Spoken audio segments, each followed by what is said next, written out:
हरदेव जोशी राजकीय कन्या महाविद्यालय में भारतीय ज्ञान परंपरा केंद्र के अंतर्गत हम सभी आज बिहार में संपन्न हुए चुनावों के संदर्भ में उभरती हुई नई राष्ट्रीय चेतना के विषय में चर्चा कर रहे हैं। प्रिय विद्यार्थियों, आप सभी को किसी भी घटना पर विचार की आदत डालनी चाहिए। यदि आप अपने आप को दिन प्रतिदिन की घटनाओं से और राष्ट्रीय और अंतर्राष्ट्रीय घटनाओं से नहीं जोड़ते हैं तो आज के प्रतियोगितापूर्ण युग में आप ऊंचाइयों पर नहीं जा सकते हैं। आज बिहार के चुनाव ने पूरे राष्ट्र का ध्यान अपनी ओर खींचा है। उस खींचने का कारण क्या है? क्योंकि भारत की राजनीति में बिहार का स्थान बहुत महत्वपूर्ण रहा है, बहुत महत्वपूर्ण रहा है। और आज पूरा भारत और भारत का बुद्धिजीवी वर्ग एक बात पर चिंतन मनन कर रहा है कि लोकतंत्र की जननी बिहार आज इतना पिछड़ा क्यों है? आज इतना पिछड़ा क्यों? और बिहार का आप यदि अतीत देखें तो बिहार की वैशाली में गणतंत्र की पहली लाली फूटी थी। लिच्छवी गणराज्य में सलाका उठा करके प्रत्येक के मत की गणना की जाती थी। गणतंत्र की पहली लाली बिहार में फूटी थी। बिहार की धरती ने महावीर को जन्म दिया, बुद्ध को जन्म दिया, अर्थात जैन धर्म और बौद्ध धर्म दो धर्मों का संस्थापक बिहार रहा। आर्यभट्ट जैसे वैज्ञानिक से लेकर आचार्य चाणक्य तक, आचार्य चाणक्य जैसे राजनीतिज्ञ तक बिहार ने पैदा किया है। शिक्षा के क्षेत्र में बिहार ने इतनी ऊंचाइयां चुमी कि नालंदा विश्वविद्यालय बिहार का विश्व का सबसे प्रसिद्ध शिक्षा केंद्र था और विश्व की सारी प्रतिभाएं नालंदा की ओर आकृष्ट होती थी। आचार्य चाणक्य ने धनानंद के कुशासन से मुक्ति दिलाने के लिए और सिकंदर के आक्रमण से भारत को बचाने के लिए सारे राज्यों के राजाओं से मिले। धनानंद ने उनके इस प्रस्ताव को अस्वीकृत ही नहीं किया, उनको अपमानित कर दिया और उन्हें अपमानित करके बाहर निकाला। उसी समय उस शिक्षक ने एक प्रण लिया कि इस अत्याचारी और अन्यायी शासन का अंत करना होगा और उसने मूरा नाम की एक औरत के बच्चे को उठाकर भारत का सम्राट चंद्रगुप्त मौर्य बना दिया। शिक्षक की भूमिका देखो और उस आलोक में बिहार की ऊंचाइयां देखो। एक समय बिहार हमारी सभ्यता और संस्कृति का केंद्र था, लेकिन इधर बिहार जाना जाता है पलायन के लिए, पिछड़ेपन के लिए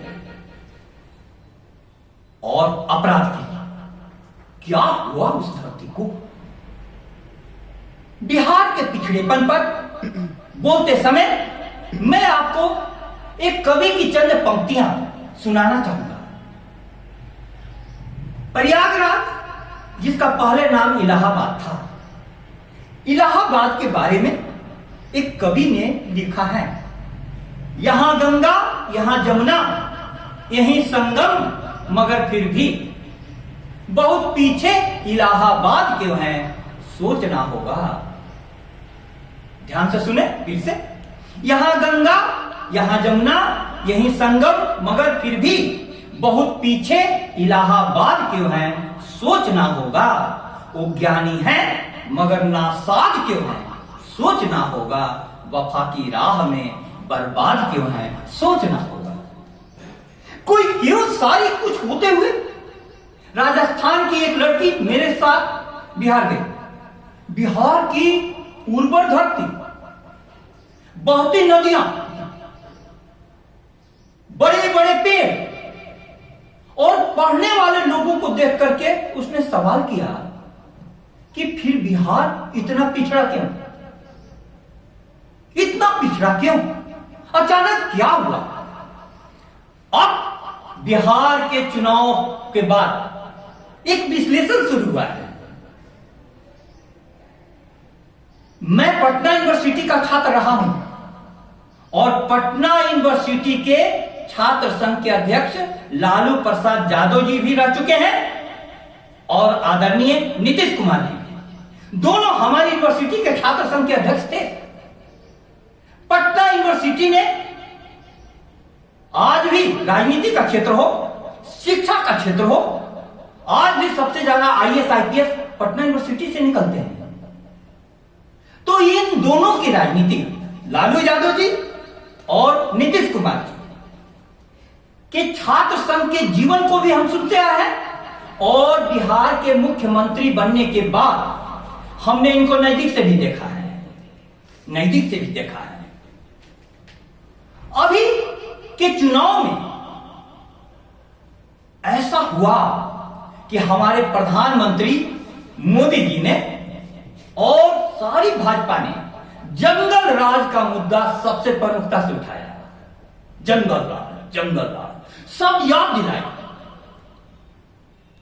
अब लालू प्रसाद यादव जी जैसे नेताओं का प्रादुर्भाव हुआ था बिहार में, लोकनायक जयप्रकाश नारायण की समग्र क्रांति के फलस्वरूप। आप लोगों को जानना चाहिए, परीक्षा में प्रश्न पूछे जाते हैं, लोकनायक किसको कहते हैं? जयप्रकाश नारायण।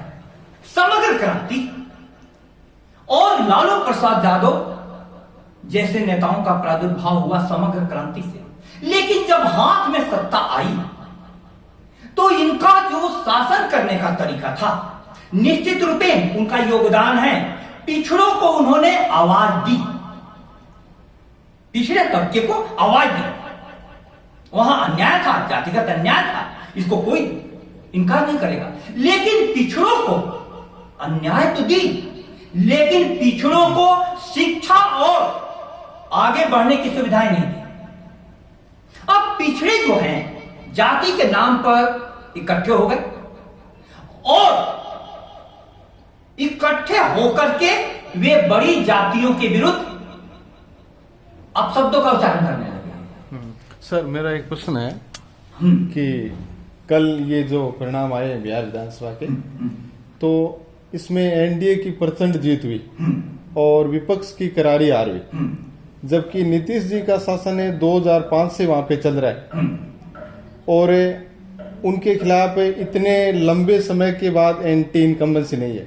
जबकि विपक्ष की तरफ से जो उनके दो मुद्दे थे, एक तो रोजगार का और दूसरा पलायन का, कि बिहार में रोजगार नहीं है, बिहार के लोग हैं वो बाहर काम करने के लिए जा रहे हैं और युवाओं के पास रोजगार नहीं है। तो ये दो बड़े मुद्दे थे। और जबकि लालू प्रसाद यादव है, उसको सामाजिक न्याय का मसीहा माना जाता है, तो वो लोग भी उनके साथ थे या नहीं थे? ये इतनी बड़ी करारी हार का के पीछे ये कारण क्या रहा कि उनके पास बड़े बड़े मुद्दे थे लेकिन फिर भी वो ज्यादा कुछ नहीं कर पाए? बहुत धन्यवाद। प्रिय विद्यार्थियों, आपको सीखना चाहिए। आपके बीच में बैठे हुए सहायक आचार्य श्री बलवंत सिंह सर, जो स्वयं राजनीति विज्ञान पढ़ाते हैं, उन्होंने प्रश्न किया। आप लोगों की भी तरफ से प्रश्न आना चाहिए। प्रश्न पूछने से आपकी बुद्धि बढ़ती है। देखिए प्रश्न कितने अच्छे तरीके से सर ने पूछा कि लालू यादव की राजनीति और नीतीश जी की राजनीति पर केंद्रित करके सर उसी बात को मैं स्पष्ट कर देता हूं। लालू यादव जी ने सामाजिक न्याय के नाम पर एक जाति विशेष को और एक समीकरण विशेष को, उनका समीकरण था MY, M for Muslim, Y for Yadav, ये चल गया। तो मैं कह रहा था कि उन्होंने पिछड़ी जातियों को निश्चित रूप में आवाज दी, लेकिन आगे बढ़ने के लिए शिक्षा और सुविधा तो देना चाहिए। सिर्फ अगड़ी जातियों को गाली देने से और उनसे ईर्ष्या द्वेष रखने से कोई पिछड़ी जाति आगे नहीं जा सकती। और उनके समय में कानून व्यवस्था की स्थिति यह हो गई कि लड़कियां बाहर निकलने में डरती थी। अपराधी किस्म के लोग एक समय राजनीति अपराधियों का सहारा लेती थी, उसको कहते हैं राजनीतिक अपराधीकरण। लेकिन लालू यादव जी के समय में अपराधी का पहले था अपराधी का राजनीतिकरण, अपराधियों का सहारा लेना। लालू यादव जी के समय में यह हो गया राजनीतिक अपराधीकरण। खुलेआम अपराधी किस्म के लोगों को टिकट दिए जाने लगे।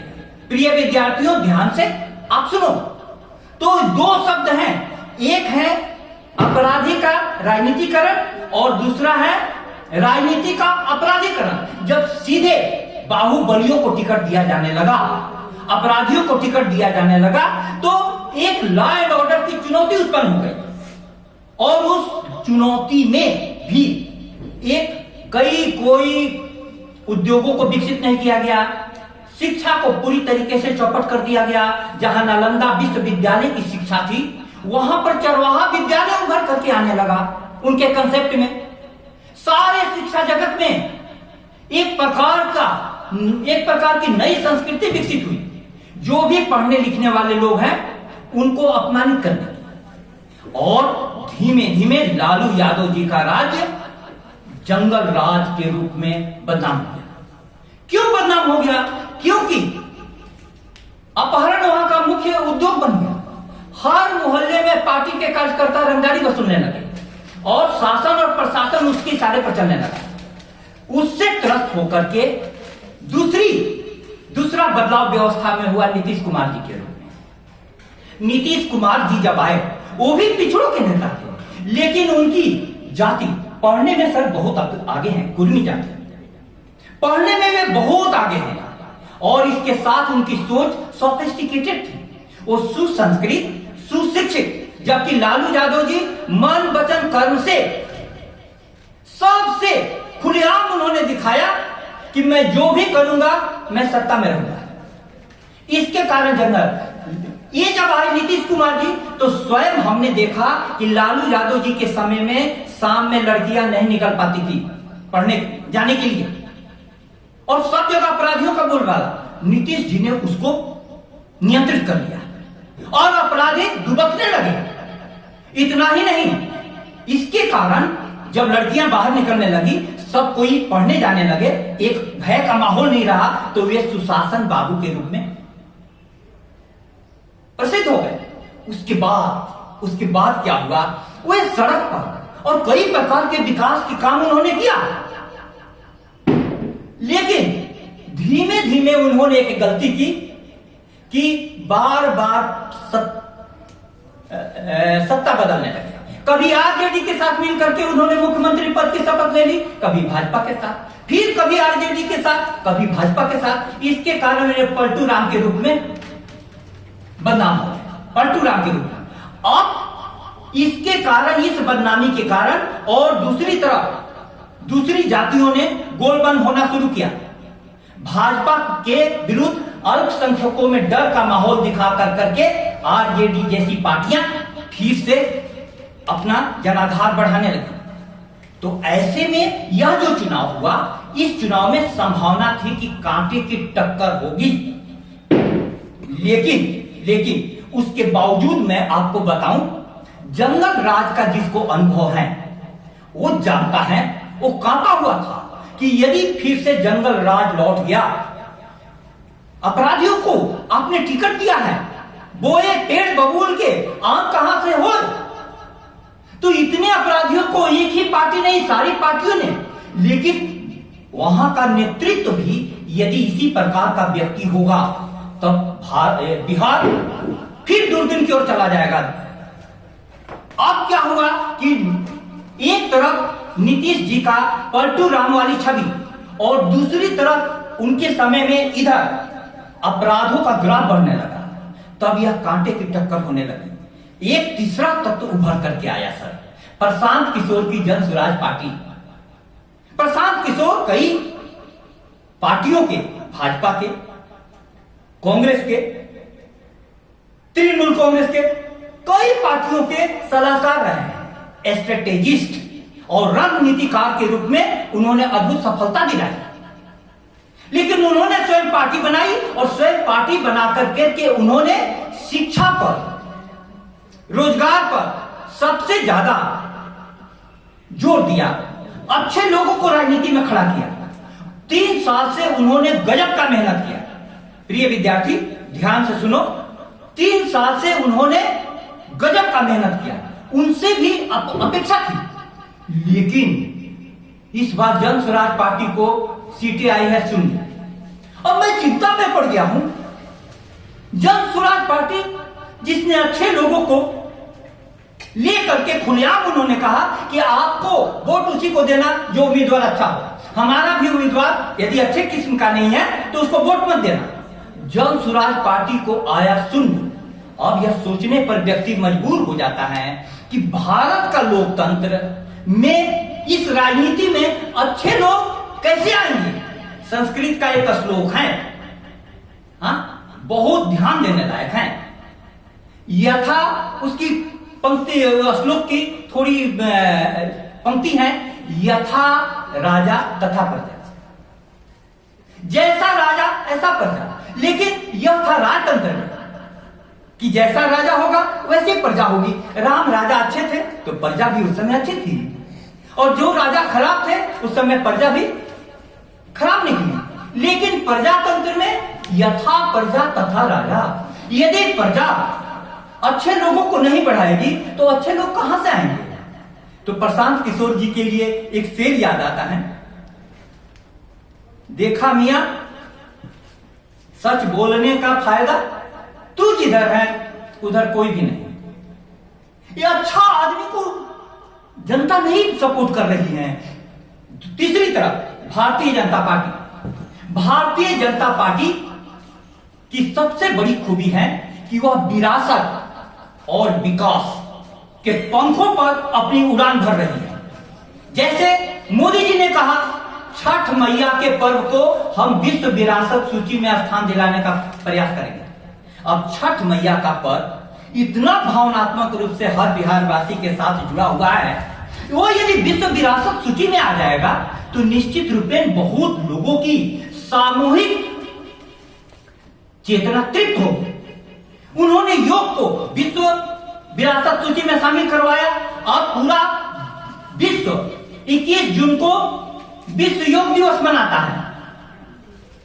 तो एक सर भारतीय जनता पार्टी की जो बढ़त है उसका कारण है विरासत और विकास कि इन दो पंखों पर ये उड़ान भर रही है।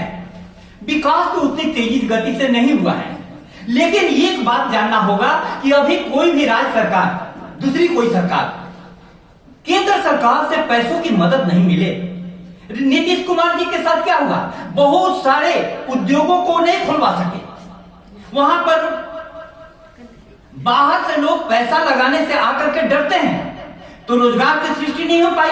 रोजगार की सृष्टि नहीं हो पाई तब अपराधियों का ग्राफ बढ़ गया।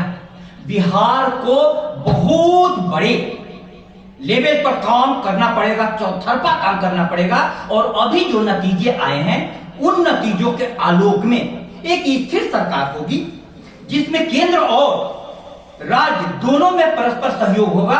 तो हम सोचते हैं कि बिहार का भविष्य आगे आने वाले दिनों में और भी सुनहरा होगा। सर और कोई एक प्रश्न हो तो एक प्रश्न विद्यार्थी हो या कोई पूछो। आप लोगों को प्रश्न पूछने की कला आनी चाहिए। हम लोगों का उद्देश्य यही है। सर ने कितना अच्छा प्रश्न पूछा, फिर सर से आग्रह करूंगा कि कोई एक प्रश्न हो तो विद्यार्थियों को प्रशिक्षण देने के लिए, प्रश्न पूछने की कला सिखाने के लिए सर आप पूछ लें। सर मेरा प्रश्न तो जिसका आपने कुछ जवाब दे दिया है कि प्रशांत किशोर ने पिछले लगभग 3 साल से और बिहार में पैदल यात्राएं की, अपने संगठन को खड़ा करने की कोशिश की, लेकिन फिर भी वो इतना करने के बाद भी एक सीट भी नहीं जीत पाए। इसके पीछे क्या बड़ा कारण हो सकता है? हालांकि वो ब्राह्मण बिरादरी से हैं, तो कुछ जातिगत फैक्टर भी वहां पे, कुछ सीटें तो ला ही सकते थे, लेकिन एक भी सीट नहीं मिली, तो क्या कारण हो सकता है? बस कुछ देर में जवाब देकर करके मैं अपनी वाणी को विराम दूंगा। सबसे पहला, उन्होंने जो अपने पार्टी के वर्कर खड़ा किए, अधिकतर पेड वर्कर थे, पेड वर्कर। उन्होंने जमीन से अपने वजूद नहीं बनाए। दूसरा बात कि किसी भी जड़ों में हम जब कभी भी कोई बीज बोते हैं तो बीज को धरती में डालकर इंतजार करते हैं। बहुत दिनों के बाद उसके बाद उसमें खाद पानी डालते हैं। बहुत दिनों के बाद बीज अंकुरित होता है।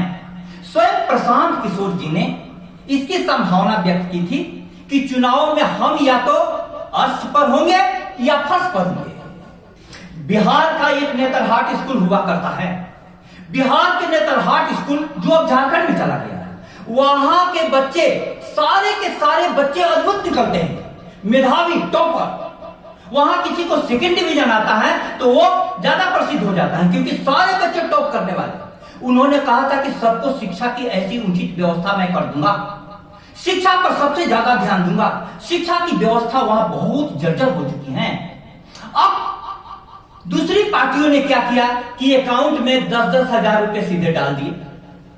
उधर आरजेडी ने प्रत्येक घर से सरकारी नौकरी देने का वादा किया, यानी प्रलोभन देकर के वोट खरीदे जा रहे थे।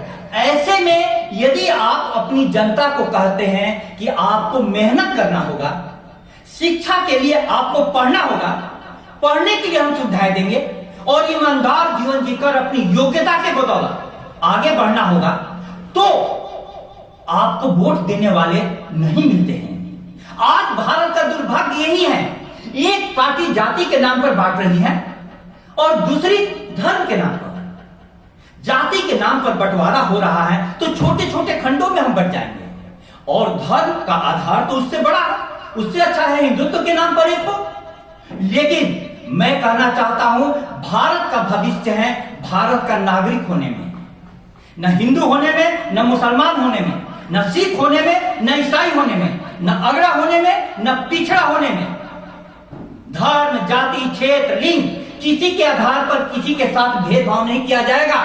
उस भारत की कल्पना सिर्फ शिक्षा पर आधारित योग्यता के द्वारा ही किया जा सकता है। बहुत बहुत धन्यवाद, आप सभी ने मेरा साथ दिया। धन्यवाद।